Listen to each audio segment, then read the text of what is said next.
Hi, welcome to Skip's Corner, where I cover Nashville's baseball history and events and introduce you to players, coaches, and other fans.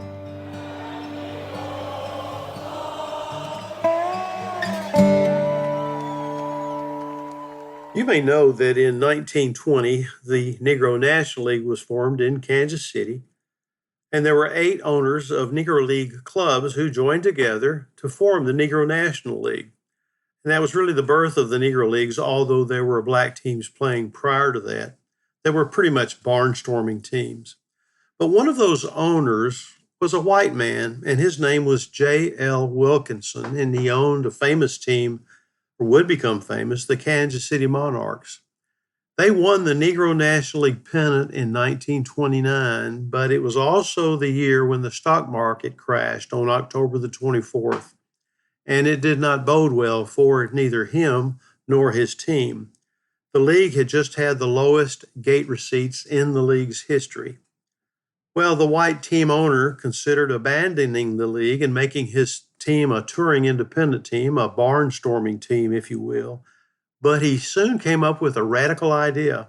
He devised a plan to not only allow players to play night games, but to perhaps pique the interest of fans so they would come to his team's games, if nothing else, for the curiosity of it all. He purchased a lighting system, portable enough that it could be taken to ballparks across the country. Well, Wilkinson took on Thomas Baird as a partner and mortgaged nearly every asset he had to fund the venture. And he hired Giant Manufacturing Company out of Omaha, Nebraska, to construct the towers, floodlights, and generator at a cost of between $50,000 and $100,000. No small change at the end of 1929 going into 1930. The telescoping poles had 5 or 6 lights, and when fully extended, were about 50 feet high. And the generator, very noisy, used 15 gallons of gasoline an hour. Before the Monarchs began their travel schedule, the lights were rented to the touring House of David team, another barnstorming team I'll have a story about soon. The first night game played by the Monarchs took place in Enid, Oklahoma, when they played Phillips University on April the 28th, 1930. And the system was introduced in Monarchs games all over the South. Wilkinson even rented the lights to Shreveport in the first night game in the history of the States League. Now, how does that connect to Nashville? Well, I'm going to tell you. Tom Wilson, who owned the Nashville Elite Giants, had built his own ballpark, and he opened it in 1929. It was located at the end of 2nd Avenue South near the Nashville and St. Louis railway track, and it was one of the earliest ballparks for this unique lighting to be used. It was the home ballpark of the Nashville Elite Giants, and Wilkinson's Monarchs played a 2-game series there on May the 14th and 15th. The Nashville Tennessean even announced the event in a May 13th article when it said, "The baseball fans of Nashville, as well as the idly curious, will have a chance to see what night baseball is like when Nashville Elite Giants meets the Kansas City Monarchs, one of the most famous Negro teams, Wednesday night at 8 o'clock out in Wilson Park." It went on to say the Monarchs, owned by J. Leslie Wilkinson of Kansas City, Missouri, are pioneers in his field, having created a mild sensation in baseball circles all over the country with their undertaking. The next day, May the 14th, there was increased space in the newspaper, which described the game to take place that night, probably just as Wilkinson presented it to the newspaper to be printed. It said, "The equipment used in this event is of a new creation designed by several of the leading engineers in the United States. The lighting equipment, with its contributaries when assembled, is a systematic mammoth affair of its own. The 90-kilowatt generator and 240-horsepower marine gas engine, which is of special design and made to order, is said to be positively the largest electric power plant in the world on wheels." He went on to describe the system itself when he said, "The giant floodlights, which encircle the entire baseball park, are designed expressly for this type of outdoor amusement, illuminating each and every part of the baseball park. The The series of poles and towers that support the giant floodlights are similar in construction to a jackknife or a fire department with its extension ladders. They have telescoped poles and towers that extend 40 to 50 feet in the air, elevating the giant floodlights so they light the playing ground as well as the sky. Now, that's from the newspaper, and I'm going to tell you back in those days, the black baseball games being played in and around Nashville were not covered quite so well as Wilkinson's description of his lighting system was covered in the newspaper that day. Now, Kansas City won the game 4-3, even though Nashville pitcher McCallie, it's probably Henry McCauley, actually, it said McCallie. He struck out 15 Monarchs with the trial of night play deemed generally acceptable.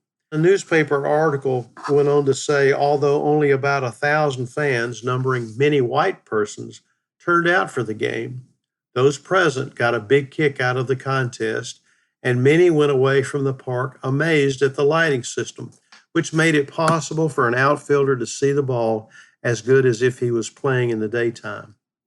Well, Vanderbilt baseball coach and former Nashville Vols manager Bill Schwartz was one of those who viewed the game with an uncertain opinion of the use of lights for night games. Remember, this is a pretty new endeavor.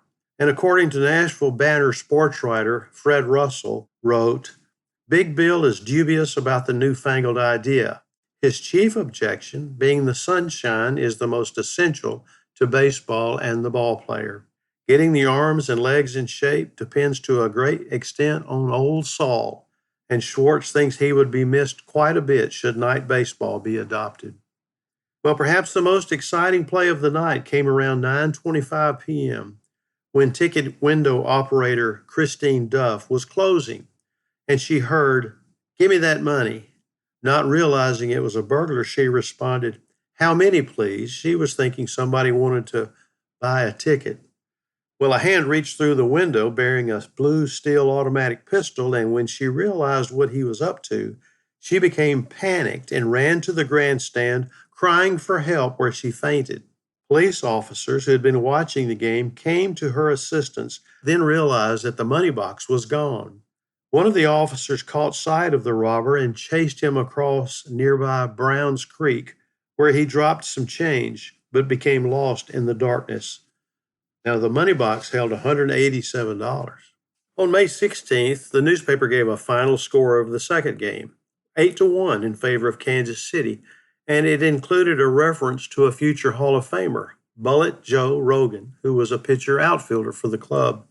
When it said Rogan, hard-hitting center fielder of the Monarchs, did most of the hitting for the Kansas City aggregation, getting two baggers out of the 4 times he was at bat. Well, Nashville's club included 2 hometown products, 44-year-old shortstop, second baseman, outfielder Joe Hewitt, and Leroy Stratton. Hewitt was born in Nashville in 1885 and had played Negro League baseball since 1914 and even managed the 1923 St. Louis Stars, a team that included future Hall of Fame member Cool Papa Bell. Stratton was born in Nashville in 1895 and would become manager of the Elite Giants in 1931. Well, that season, the Monarchs would continue to Hopkinsville, Kentucky with their lighting system, while the Elites would be hosting Memphis in a 4-game series in Nashville. Now, how popular was night baseball in the Negro Leagues in 1930? J.L. Wilkinson was able to pay back the loan that he used to purchase the equipment in one season. And although the illumination experiment would continue, temporary stadium lighting would soon be a thing of the past. Lights were added to Nashville's Sulphur Dell in 1931, and major league clubs would soon follow, as Cincinnati's Crosley Field was the first to add lights in 1935. Well, I hope you enjoyed that story of the temporary lights at Tom Wilson Park. As far as I know, Tom Wilson Park never had permanent lights. But on this particular occasion, on 2 nights in 1930, with the Kansas City Monarchs visiting and bringing their own lighting system, the Elite Giants were one of the early teams to play under the lights in the Negro Leagues and in all of baseball. Join me again next time, if you would. I'll have more information for you about Nashville baseball history, and I hope you enjoy it. Thanks for listening in.